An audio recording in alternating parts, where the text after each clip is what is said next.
Hashama harka fuunee kabajamtoota hordoftoota chaanalii keenya odeeffannoolee guyyaa irraa qabannee dhiyaannee irra warroonni chaanala keenyaaf haaraa taatan chaanala keenya like share subscribe godhuun dagatinaadha. Odeeffannoolee guyyaa irraa isiniif qabannee dhiyaannee irra odeeffannoon jalqabaa Oromiyaa keessatti bilxiqinnaan ammallee uummata hiraarsuu akkumatti fuftee jirti. Dargaggoota Oromoodhaa hidhuun gara waraanaa dirqamaan oofuu bilxiqinnaan akkumatti fuftee jirti. Dargaggoonni Oromoo gaa bilxiqinnaan hiraarfamuu irra bilxiqinnaan hidhamuu irra waraana bilxiqinnaatti deemuu irra waraana bilisummaa Oromootti makamuu akka qabu asumaan dhaamsa isiniif dabarsina. Odeeffannoon lammaffaan imalli Abiyyi gara Tarkii godhe guutumatti milkoofne jechuun ni danda'ama. Imalli Abiyyi gara Tarkii godhe maali duraanii? Imalli kun kaayyoon isaa maali? Kaayyoon isaa waraana waliigaltee waraanaa godhuudha.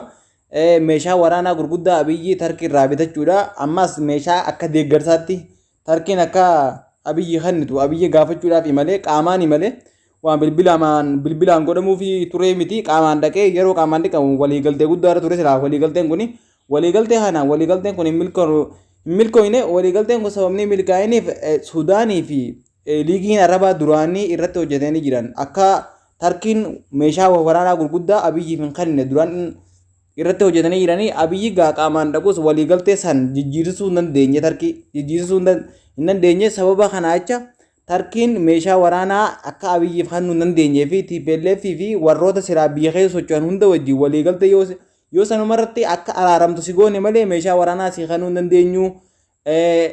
Yaaddoon nuti qabnu biyyattiin sun diigamuudha. Biyyattii san meeshaa si kennee biyyattii san ati diigurra qaamota siraa achi keessa jiran sanii wajjin yoo waliigaltee hajuu Ortogaan gaafii dhiyeessee fi Abiyyi ka bakka ni mirkaa'in odeeffannoon achirraa nu qaban ni mirkaneessu.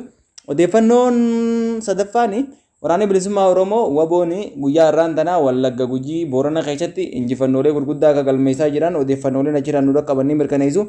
Waraanni bilisummaa Oromoo jabaatee Gujii Wallagga Boorana keessa irra dabree godinaalee Oromiyaa hunda keessatti babal'achuudhaan injifannoolee gurguddaa akka galmeessaa jiran odeeffannooleen achirraa nu qaban ni mirkaneessu. Wallaggaa fi Gujii Boorana keessatti immoo magaalotaa fi aanaa ganda hunda to'achaa akka jiran odeeffannooleen achirraa nu qaban ni mirkaneessu.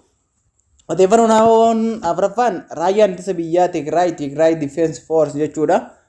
Guyyaa har'aattis waraana VPD wajjin akka dhukkee warraa haasaa oolan odeeffannooleen achirraa nu qaban ni mirkaneessu. Naannoo Amaaraa gaa godina 4 Tigraay Defense Force akka to'atee jiru odeeffannooleen achirraa nu qaban ni mirkaneessu.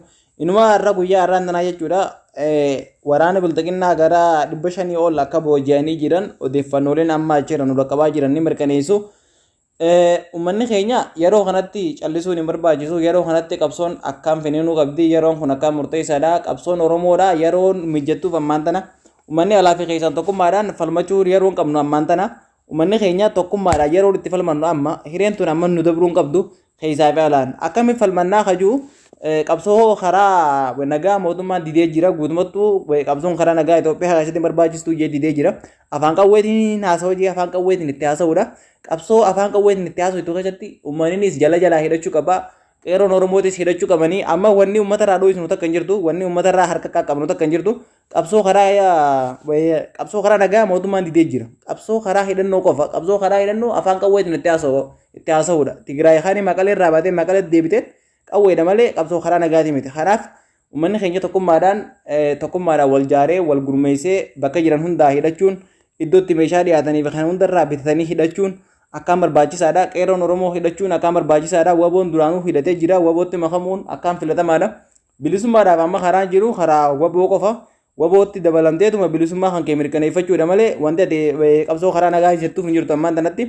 Kanaafuu uummanni keenya tokkummaadhaan biyya keessaa fi biyya alaatti warri ala jiran uummata biyya keessaa hidhachuu irratti hojjechuu qabna ammaan tanaani. Uummanni keenya tokkummaadhaan akkuma duraan wayyaanee firraa kaasne sanitti bilxiqinnaa awwaalamaa yoo ta'an tokkummaadhaan yeroon itti firraa kaasnu amma uummanni Oromoo bahaa fi lixaa fi jiddu galeessan yeroon itti falmatee bilxiqinnaa itti firraa kaasu ammaan tana odeeffannooleen guyyaa har'aan tanaa qindeeffanne kana fakkaatu odeeffannoo biraatiin hanga walitti deebinutti nagaan nu tura.